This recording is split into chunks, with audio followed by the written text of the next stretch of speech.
No, I'm so happy today for honorable members of Parliament that we are selected and a select committee by the Honorable Right Speaker of Parliament to come and make a report on the development of Nakivubo Stadium are here today. They have come to inspect and see how they can talk with the stakeholders to give a report on their findings and see how they can support the project. For one, I think this is a very productive project for Ugandans. Ivory Coast, baina go bakola kati currently. Nenga guita right in the center of the city. That is the research that is ongoing.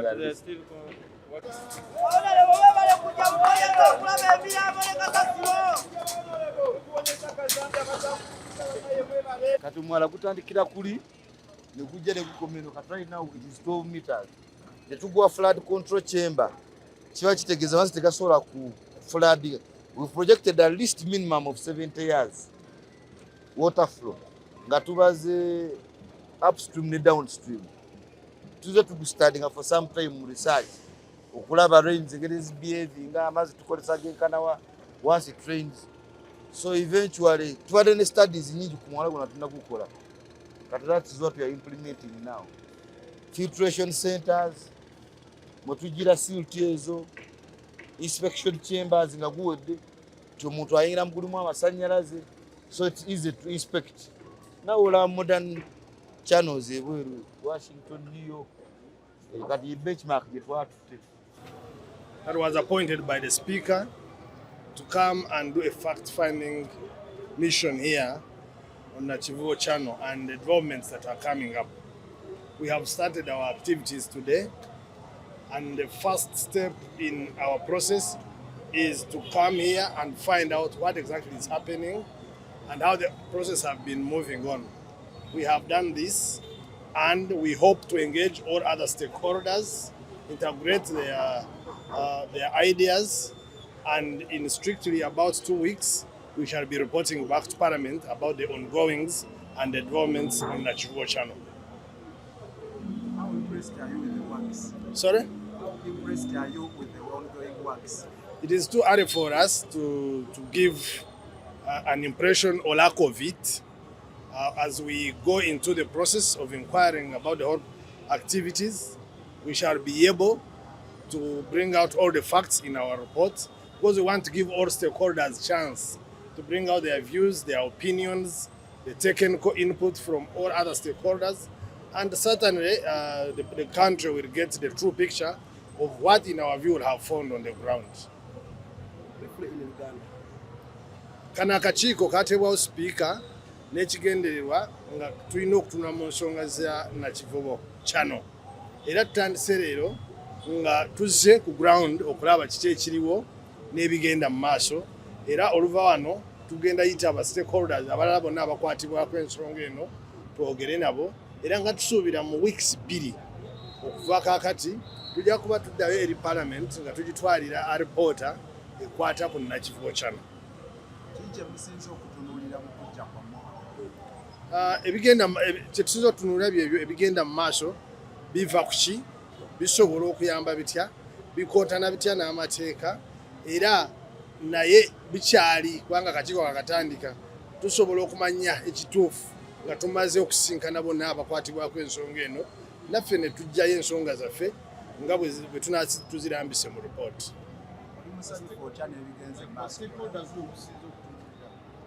Stakeholders bangi, mulimu NEMA, mulimu KCCA, mulimu President's Office, mulimu ba ministers, mulimu developer bangi n'abantu bokka ababeera wano, because nabo balina ekifaananyi ekya wano bwe kibadde, nibo basuubira nti kiyinza okubeera oba bwe kiri, nabo ne batuwa input yabwe kubanga bannayuganda, era ensonga zonna ze tukolako tuzikolako kuyamba bannayuganda. Strangers, in most cases human beings. We had street children who are harboring, who are using it as habitats. But right now we've put control upstream and downstream to avoid entrances to the human beings who are using the channel as habitats. We were not just one. The very first one was the fact that it was open. So they are putting putting in solid waste. This was the channel that was designed to take storm water. But when you put in solid waste, that here, understand? This one, that was one of the challenges. The next challenge was it was a form of insecurity. We had a lot of thieves snitching ladies' bags, phones, and hiding into the channel. So that one has been completely, totally eliminated. But also still from a general perspective, these utilities that are of the interest to the community, the solution should come from within. We should start doing these things ourselves and don't wait for donors. So it is very important if we as Ugandans can at least implement this fully to its capacity. Nze ng'omuntu ndi musanyufu lwa nsonga ffe abamu abawangira ku mwala guno twasooka ntukulaakulanya paaka yaadi nga mwalaba n'ekisaawe ky'omupiira kati bannayuganda bwe beeyagalira naye ne tusigala nga tulina ekizibu kino eky'omwala lwa nsonga omwala guno gubadde open. Omwala guno gwazimbibwa nga mu butuufu ddala gwa kuyisa storm water naye twesanga nti lwakuba guli open abantu basuulamu solid waste. Kati solid waste buli nkuba weetonnya guzibikira gye gutwala amazzi ne gafulaadinga kyemuva mulaba nti ekibuga kibadde kifulaadinga n'ate nga buvunaanyizibwa bwaffe okwokulaakulanya ng'abantu n'okulaakulanya ensi yattu mu Uganda mutukola ki mutuwangaale. Omwala guno ekyokubiri gubadde mukyafu nnyo nga mugulaba nga guyisa kazambi kungulu, ekintu ekitali kya bulambulukufu era ekitali kirungi eri bannayuganda bonna okutwaliza wamu naddala baguwangaalirako ebintu ng'ebyo bireeta obulwadde kwegamba omwala gubadde gulina okuzimbibwa. Wendaba ensonga ey'okusatu, omwala guno enkuba weetonnya gubadde gukulukusa n'abantu, bantu bangi bafiiridde muno mu mwala guno lwa nsonga si mubikke. N'ekyo ne kibaawo nti omwala guno gulina okukola ki okuzimbibwa. Olaba ensonga ey'okuna, omwala guno mutufu ogutunuulira naawe nga woogulaba. Abaana ababadde babba obusawo bw'abakyala masimu babadde bajja ne beekweka mu mwala guno. Kane kibeera nga it's a source of what? Insecurity. Naye ate nga tetusobola kulinda bagwira kujja tukulaakulanyiza bintu nga bino nga ffe abawangaalirawo buvunaanyizibwa waffe nga bannayuganda okulaakulanya ensi yaffe. Kati Mukama aba akuwadde obusobozi ddala mutuufu kyetaaga n'ovaayo n'olekera okukola ebintu ebikuyamba ng'omuntu wabula ebiyambe gwange n'okukola ki okutwaliza ewamu. N'ensonga twazimba ekisaawe kino kirungi nnyo n'ekisaawe kino abakafu bajja ne bakiinspectinga mutuufu baakiraba nga kirungi era ne basiima ne FIFA certificate mwenna mwagira abaagituwa yensi yonna. Naye abasajja abajja ne bainspectinga wano abakaafu bagamba nti wadde ekisaawe kirungi nnyo tekisobola kubeera ku international standards nga kiyitako omwala nga guno oguli open. Lwa nsonga omwala guno gwa bulabe eri abantu bagenda okulaba ki omupiira gulimiting access gusobola obaleetera endwadde kwegamba it's an hazard outside the perimeters of a stadium. Era ne bagamba nti kyali badde kyavunaanyizibwa okuimprovisinga okulaba nga omwala guno guzimba. Ebya gavumenti biba byakasoba tebitwala ku budde. Kwe kusituka n'engenda n'ensaba omukulembeze w'eggwanga nti olaba otya singa mba nkwatidde ku bannayuganda n'enzimba omwala guno. Omukulu nakkiriza kyova olaba batandise omulimu guno. Ate mulabye eri ku site abantu bonna betuwadde emirimu bannayuganda baganda baffe bannyinaffe naffe abaguzimba tuli bannayuganda. So kya buvunaanyizibwa okutwala obuvunaanyizibwa nga buno okulaba nga tukulaakulanya ensi yaffe. Hamu ali omu naye tuba n'abantu nga 2-5 oba kakadde nga bakola ebintu nga bino byenkola. Nze nsuubira Uganda ejja kuva mu mawanga amaavu edde mu mawanga atagakola ki agakulaakulanye. So nze nkyenyumirizaamu kino kyenkola kuba we don't live forever. Naye mbaana njagala nti akaseera kemaze ku nsi at least nange nyina omukulu ogwendeseeyo nga gugasse ku nsi yange nga Uganda ng'engombo weegamba for God and my what and my country. So sijja kugwamu maanyi nja kulaba nga nkwataganya nga nazimba ekisaawe nga ntwala obuvunaanyizibwa n'omwala guno nguzimba.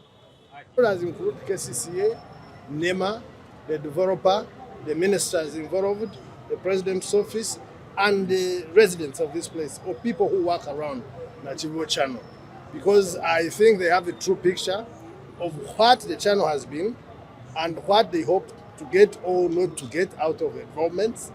Because whatever we do is in the interest of these Ugandans that work around the Nakivubo Channel. Where was your focus on the tour?